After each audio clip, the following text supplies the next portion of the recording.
ഗുരു ഓം. നടരാജഗുരുവിൻ്റെ ആത്മാവിഷ്കാരമായ ഓട്ടോബയോഗ്രഫി ഓഫ് എൻ എബ്സല്യൂട്ടിസ്റ്റ് എന്ന ഗ്രന്ഥത്തിൻ്റെ മലയാളം മൊഴിമാറ്റം. സ്വധർമ്മം കണ്ടെത്തുന്നു എന്ന അധ്യായം. മുൻപ് വിവരിച്ച പ്രകാരം ഗുരുവിനോടൊത്ത് സിലോണിൽ നിന്ന് മടങ്ങുന്നതിന് മുൻപ് എൻ്റെ ജീവിതത്തിൽ ഗണ്യമായ പ്രാധാന്യം നൽകേണ്ട ഒരു സംഭവമുണ്ടായി. അതും കൂടി ഈ സന്ദർഭത്തിൽ തിരികെ കയറ്റേണ്ടിയിരിക്കുന്നു. കൊളംബിലെ ഞങ്ങളുടെ താമസക്കാലത്തിൻ്റെ അവസാന ഘട്ടത്തിൽ ഗുരു കൂടെയുണ്ടായിരുന്ന ശിഷ്യരെയെല്ലാം പിരിച്ചുവിട്ടു. അവർ തമ്മിൽ പണസംബന്ധമായ ചില നിസ്സാര വഴക്കുകൾ ഉണ്ടായതാണ് കാരണം. വിവരമറിഞ്ഞ ഗുരു അവരുടെ കൂട്ടത്തിലെ മുതലുപിടിയെ വിളിച്ച് ശേഷിച്ച പണം എല്ലാവർക്കും സമമായി വീതിച്ചു കൊടുക്കാൻ കർശനമായി നിർദ്ദേശം കൊടുത്തു. 40 രൂപയോളം വരുന്ന വിഹിതം എനിക്കും കിട്ടി. ആർക്കും അടുക്കാൻ നിവൃത്തിയില്ലാത്തൊരു ഭാവത്തിലാണ് ഗുരു അന്ന് ഇരുന്നത്. എല്ലാ സ്വന്തം ബന്ധങ്ങളും വിട്ട് ഗുരു ഒറ്റയ്ക്ക് സ്വതന്ത്രനായിരുന്നു. ഇങ്ങനെ ഗുരു പലപ്പോഴും ചെയ്യാറുണ്ട്. ചിലപ്പോൾ ഒരു ദിവസം തന്നെ പല പ്രാവശ്യം അത് ആവർത്തിച്ചെന്നും വരും. ആരും കൂടെ വേണ്ടെന്ന് കൽപ്പിച്ച് ഗുരു കടപ്പുറത്ത് ഒഴിഞ്ഞുകിടന്ന ഒരു ക്ഷേത്രത്തിൽ താമസിക്കാൻ പോയി. 2 പരിചാരകരെ മാത്രം കൂടെ കൊണ്ടുപോയി. ഞാനും ലോകത്തിൽ ഒറ്റപ്പെട്ട നിലയിലായി. ഇപ്പോൾ കീശയിൽ പണം വന്നിട്ടുണ്ട്, ധനികനാണ്. പ്രധാനപ്പെട്ട സ്വാമിമാരെല്ലാം ഒന്നൊന്നായി പിരിഞ്ഞു പോയി. കാര്യങ്ങൾ ഒന്നൊന്നായി അവർക്കെതിരായിട്ടാണ് പരിണമിച്ചത്. കൂടാതെ അവർ ശീലിച്ചിരുന്ന സുഖസൗകര്യങ്ങളും ലഭിക്കില്ലെന്ന് വന്നു. അവർ അങ്ങനെ തന്നെ ചെയ്യുമെന്ന് ഗുരു മുൻകൂട്ടി പറഞ്ഞിരുന്നു. നേരത്തെ പറഞ്ഞ രഞ്ജിപ്പിക്കൽ അവസാനിച്ചപ്പോഴേക്കും ഏതാനും പേർ മാത്രമേ സിലോണിൽ അവശേഷിച്ചുള്ളൂ. എന്നോടൊപ്പം അവിടെ വന്ന ഗോവിന്ദാനന്ദ സ്വാമി താൻ സ്ഥാപിച്ച കാഞ്ചീപുരം ആശ്രമത്തിലേക്ക് മടങ്ങിക്കഴിഞ്ഞിരുന്നു. നീലഗിരി ഗുരുകുലത്തിൽ വല്ലതും അവശേഷിച്ചിട്ടുണ്ടെങ്കിൽ അത് നോക്കിക്കൊള്ളാൻ വേണ്ടി സുഗുണാനന്ദഗിരിയെ ഞാൻ തന്നെ അങ്ങോട്ട് പറഞ്ഞയച്ചു. ബുദ്ധമതവും ബ്രാഹ്മണമതവും എന്ന ഉപാധ്യായം.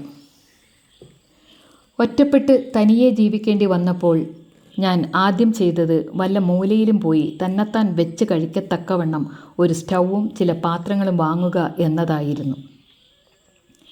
ആദ്യത്തെ രാത്രി ഒരു നിശാപാഠശാലയുടെ ഒരൊഴിഞ്ഞ മൂലയാണ് എനിക്ക് ആവാസസ്ഥാനമായി ലഭിച്ചത്. കേരളത്തിൽ നിന്ന് വന്ന തൊഴിലാളികളാണ് ആ പാഠശാല നടത്തിയിരുന്നത്. അവരെന്നോട് സൗമനസ്യത്തോടു കൂടി പെരുമാറി. എനിക്ക് സ്വയമായൊന്നും പാചകം ചെയ്യേണ്ടി വന്നില്ല. ഒരു സ്വിസ് കമ്പനിയിലെ ക്ലാർക്കിൻ്റെ വീട്ടിലേക്ക് അധികം താമസിയാതെ എന്നെ കൂട്ടിക്കൊണ്ടുപോയി.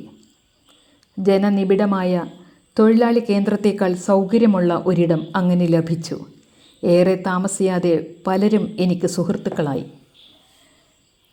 ആരും തന്നെ അനുഗമിക്കരുതെന്ന് ഗുരു നിർദ്ദേശിച്ചിരുന്നെങ്കിലും എല്ലാ നിയമത്തിനും അപവാദമുണ്ടാകുമല്ലോ എന്ന് കരുതി ഒരു വൈകുന്നേരം ഞാൻ കടപ്പുറത്ത് ഗുരു താമസിച്ചിരുന്ന സ്ഥലത്ത് ചെന്ന് ചേർന്നു. നഗരമധ്യത്തിലുള്ള ഒരു ബുദ്ധവിഹാരത്തിലേക്ക് ഗുരുവുമൊത്ത് പോയത് ഞാൻ ഓർക്കുന്നു. സാമാന്യം വലിയൊരു വിഹാരം. 1000 അതിലധികമോ സംവത്സരക്കാലത്തിന് മുൻപ് മുതൽ ബുദ്ധ ഭിക്ഷുക്കൾ ജീവിച്ചിരുന്ന അതേ മുറിയിൽ തന്നെ ഇപ്പോഴും ഭിക്ഷുക്കൾ അവിടെ ജീവിക്കുന്നു. വിഹാരത്തിനുള്ളിലെ ഒരു ചുമർ ചിത്രം സൂക്ഷിച്ചു നോക്കിയിട്ട് ഗുരു അഭിപ്രായപ്പെട്ടൊരു കാര്യം സംവത്സരങ്ങൾ കഴിഞ്ഞിട്ടും എൻ്റെ ഓർമ്മയിൽ തങ്ങി നിൽക്കുന്നു. ബുദ്ധനെ വിദ്യ അഭ്യസിപ്പിക്കുന്ന സന്ദർഭമാണ് ചിത്രണം ചെയ്തിരിക്കുന്നത്. ആചാര്യൻ അടുത്തിരിക്കുന്നു. അദ്ദേഹത്തിൻ്റെ ദേഹത്തുള്ള പൂണുനൂൽ വ്യക്തമായി കാണാം. വൈദിക മതത്തിനെതിരായുള്ള ഉൽപ്പതിഷ്ണത്വമുള്ളതാണ് ബുദ്ധമതമെങ്കിലും വൈദിക മതത്തെ മൗനമായി ഇവിടെ അംഗീകരിച്ചിരിക്കുന്നത് വളരെ പ്രാധാന്യമുള്ളതായി ഗുരുവിന് തോന്നി. ഗുരു എൻ്റെ ശ്രദ്ധ അതിലേക്ക് ക്ഷണിച്ചുകൊണ്ട് പറഞ്ഞു, കണ്ടോ, അവിടെയും ബ്രാഹ്മണത്വം തന്നെ മുകളിൽ നിൽക്കുന്നു. പ്രാചീന വൈദിക പശ്ചാത്തലത്തിലെ വിശ്വാസത്തിലും ജീവിത സരണിയിലും വെറും യുക്തിചിന്തയ്ക്ക് നിരാകരിക്കാനോ നിസ്സാരമാക്കാനോ ആകാത്ത ഏതോ മൂല്യങ്ങൾ ഒളിഞ്ഞിരിക്കുന്നുണ്ടെന്നാണ് ഗുരു ഉദ്ദേശിക്കുന്നത്. പിൽക്കാലത്ത് ഉപനിഷത്തുകളിലൂടെ സംഫുല്ലമായി വന്ന വേദാന്തത്തിൻ്റെ പൂർവപക്ഷമെന്നും മനസ്സിലാക്കിയാൽ വൈദിക മതം ദിവ്യവും പ്രതിരൂപാത്മക ഭാഷാ പ്രധാനവുമായ പല രഹസ്യങ്ങളും ഉൾക്കൊള്ളുന്നതായും ഭാരതത്തിലെ ആധ്യാത്മികതയ്ക്ക് പലതരത്തിലും അടിസ്ഥാനപരമായി അംഗീകൃതമായിട്ടുള്ള ഒരു ജീവിത മാതൃക കൈക്കൊണ്ടിരിക്കുന്നതായും കാണാം. അസംസ്കൃതമായൊരു രത്നം പോലെയോ പൂക്കാൻ തുടങ്ങുന്ന ലില്ലിയുടെ കന്തം പോലെയോ വൈദിക മതം മീമാംസ്യമായ പുനർമൂല്യനിർണയം ചെയ്യപ്പെടുന്നതിന് മുൻപ് തന്നെ ഈ നിലയാർജിച്ചിരുന്നു. ബൗദ്ധകഥകളിൽ പല രൂപത്തിൽ ആവിർഭവിക്കുന്ന 4 പണ്ഡിത ബ്രാഹ്മണർ അഗണ്യരാണെന്ന് കരുതിക്കൂടാ. സിലോണിലെ തേരവാദ ബുദ്ധമതത്തിൽ ഇത് പ്രകടമായി തന്നെ കാണുന്നുണ്ട്. എനിക്ക് കാഷായം തരുന്നു എന്ന ഉപാധ്യായം.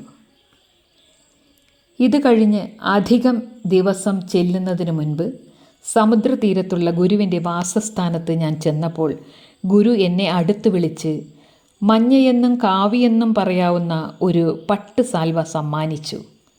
നിറം കൊണ്ട് അത് ബുദ്ധഭിക്ഷുക്കൾക്കും ഹിന്ദു സന്യാസിമാർക്കും ഒരുപോലെ യോജിക്കുന്നതായിരുന്നു.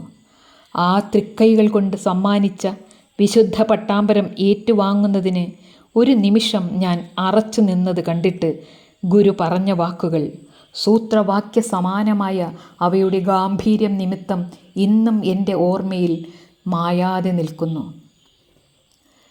വസ്ത്രത്തിലെ ഓരോ നൂലിൻ്റെയും ഉള്ളിലല്ല നിറം, നേര് തന്നെ പുറമേ മാത്രമാണ് നിറമുള്ളത്. അതിനാൽ ഇത് സ്വീകരിക്കുന്നത് കൊണ്ട് ദോഷമില്ല. ഗുരു തുടർന്നു പറഞ്ഞു. വളരെ കാലം കഴിഞ്ഞതിന് ശേഷമാണ് ഗുരു പറഞ്ഞ വാക്കുകളുടെ അർത്ഥം എൻ്റെ ഉള്ളിൽ ക്രമേണ തെളിഞ്ഞു വന്നത്. ബാഹ്യലോകത്തിന് മനസ്സിലാകുന്ന തരത്തിലൊരു ജീവിത മാതൃകയുണ്ട്. അത് സാമുദായിക അർത്ഥത്തിലുള്ളതാണ്.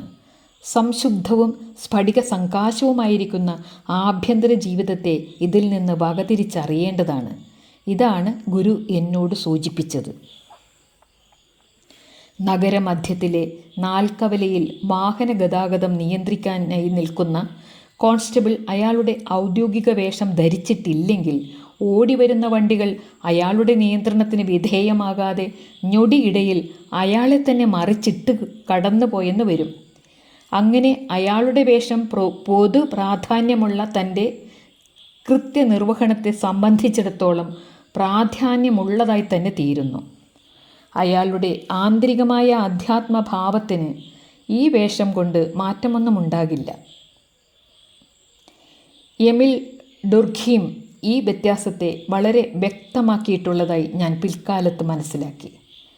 ഒന്നിനെ അദ്ദേഹം സാമൂഹ്യാർത്ഥത്തിലുള്ള യാഥാർത്ഥ്യമെന്നും മറ്റേതിനെ ചോസേ സോഷ്യേ എന്നുമാണ് വിളിച്ചിരിക്കുന്നത്. ഫ്രഞ്ചുകാരനായ ഈ സാമൂഹ്യ ശാസ്ത്രജ്ഞനെ ഞാൻ അറിയുന്നതിന് മുൻപ് തന്നെ ഗുരു കോൺസ്റ്റബിളിൻ്റെ ദൃഷ്ടാന്തം കൊണ്ട് ഇക്കാര്യം എനിക്ക് മനസ്സിലാക്കി തന്നു.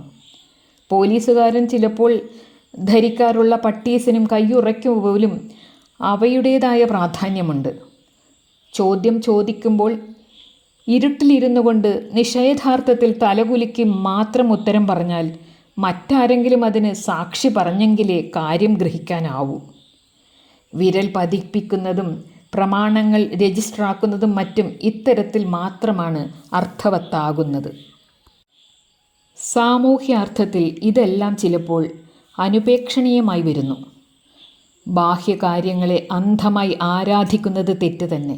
എന്നാൽ ദൈനംദിന ആവശ്യങ്ങളുടെ ലോകത്തിൽ അവയെ തീരെ നിരാകരിക്കാനാവില്ല.